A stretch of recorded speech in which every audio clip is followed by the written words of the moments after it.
शांति। आज बाबा के 23 तारीख के महावाक्य हैं। बाबा ने कहा, मीठे बच्चे, अब नाटक पूरा होता है, वापस घर जाना है। कलयुग अंत के बाद फिर सतयुग रिपीट होगा। ये राज सभी को बाबा ने कहा समझाओ। प्रश्न है, आत्मा पाठ बजाते बजाते थक गई है, थकावट का मुख्य कारण क्या है? उत्तर है, बहुत भक्ति की, अनेक मंदिर बनाए, पैसे खर्च किया, धक्के खाते खाते सतो प्रधान आत्मा बिल्कुल क्या बन गई? तमो प्रधान। तमो प्रधान होने के कारण ही बाबा ने कहा वह दुखी हुई है। जब किसी बात से कोई तंग होता है तो थकावट होती है। अभी बाप आए हैं सब थकावट हमारी क्या करने? मिटाने। इसलिए बाबा ने कहा भक्ति बहुत कर लिया, बहुत धन वेस्ट कर लिया, धक्के खाए तो थकान हो गई और तमो प्रधान भी हो गए। अब हमें फिर से क्या बनना है? सतो प्रधान बनने का पुरुषार्थ।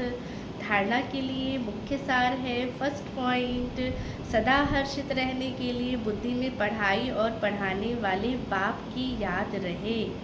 खाते पीते सब काम करते, पढ़ाई पर पूरा पूरा क्या देना है? अटेंशन। सेकंड पॉइंट, बाप दादा के दिल पर चढ़ने के लिए श्रीमत पर बहुतों को आप समान बनाने की सर्विस करनी है। किसी को भी तंग नहीं करना है। वरदान, अशरीरीपन के इंजेक्शन द्वारा मन को कंट्रोल करने वाले एकाग्र चित्त भव। जैसे आजकल अगर कोई कंट्रोल में नहीं आता, बहुत तंग करता, उछलता या पागल हो जाता, तो उसको ऐसा इंजेक्शन लगा देते हैं जो वो शांत हो जाए।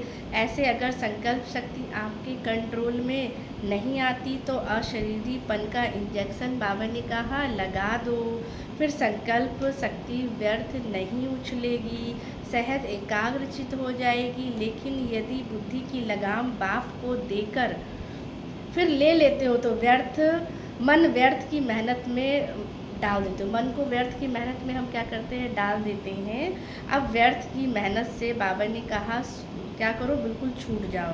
तो बाबा ने बोला है आपको अपने मन को कंट्रोल करना है तो क्या करना है? अशरीरीपन का पावरफुल इंजेक्शन लगाना है। तो जो मन में इतने सारे जो वेस्ट थॉट चलते हैं वो क्या हो जाएंगे? वो कंट्रोल हो जाएंगे, वो एकाग्र हो जाएंगे, मन हमारा कहीं भटकेगा नहीं। तो बाबा कहते जब ये बहुत अभ्यास होगा, बहुत प्रैक्टिस करी होगी, तभी अंत में बाबा कहते हमारी जो ये स्टेज है वो बन सकती है। स्लोगन है, अपने पूर्वज स्वरूप को स्मृति में रख, सर्व आत्माओं पर क्या करो? रहम करो। तो अगर स्मृति में रही कि मैं पूर्वज हूँ, मैं देवी हूँ, मैं सबको देने वाली आत्मा हूँ, इष्ट देव हूँ, इष्ट देवी हूँ, तो बाबा कहते हैं फिर सब पर रहम आएगा। बाबा कहते हैं वो तो जड़ है, जहाँ जाते हैं तो वहाँ से भी हमारी मनोकामना पूर्ण होती है, लेकिन ये तो चैतन्य में है। तो इसलिए बाबा कहते हैं सबको क्या है? हम देने वाली आत्मा है। अच्छा, ओम शांति।